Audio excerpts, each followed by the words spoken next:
నాటకాలు ఆడాం. 40 సంవత్సరాల నుంచి సర్వీసు కదా. ఇప్పుడు నూతనంగా వచ్చేటువంటి వాళ్ళ వారసులు ఉన్నారు.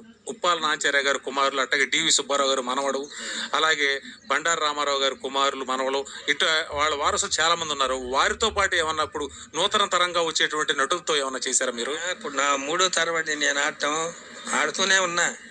ఇప్పుడు మొన్న మా గ్రామంలోనే ఇప్పుడు వాళ్ళ అబ్బాయి డివి సుబ్బారావు గారితో ఆడానా. డివి సుబ్బారావు గారితో ఆడాను. కొన్ని వందల వేల నాటకాలు ఆడేశాం, అయిపోయింది. ఆ తర్వాత డివి సుబ్బారావు గారి కుమారుడు వెంకట సుబ్బయ్య, నేను దేశమంతా ఆడాం. అప్పుడు మనవడు పిల్లడు. సరే, ఆ తర్వాత డివి సుబ్బారావు వెంకట సుబ్బయ్య ఏం చేశా అంటే, అబ్బాయికి నేర్పుతున్నాను బాబాయ్, అబ్బాయికి హరిశ్చంద్రుడు నేర్పుతానని చెప్పి, ఎందుకు అబ్బాయికి ఎందుకు చదివించవయ్యా అంటే, కాదు నేర్పుతాను బాబాయ్ అని చెప్పి నేర్పాడు. వెంకట్రావుని పెట్టి, హార్మోనిస్ట్ మంచి వెంకట్రావుని, బొడ్డు వెంకట్రావుని పెట్టి నేర్పితే బ్రహ్మాండంగా మరి ఆ అబ్బాయి ఫస్ట్ మేమే ఇక్కడ గొప్పగా విజ్ఞాన మందిరంలోనే మేము భాగస్థులు నలుగురు వండి కలిసి నాటకం భారీ ఎత్తున పెట్టాం విజ్ఞాన మందిరంలో.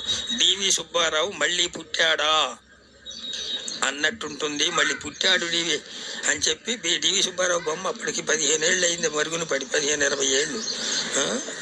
ఆయన బొమ్మ వేసి మేము నాటకం పెడితే అక్కడి నుంచి ఎత్తుకుంది అబ్బాయికి. ఇప్పుడు అబ్బాయితో కూడా చాలా నాటకాలు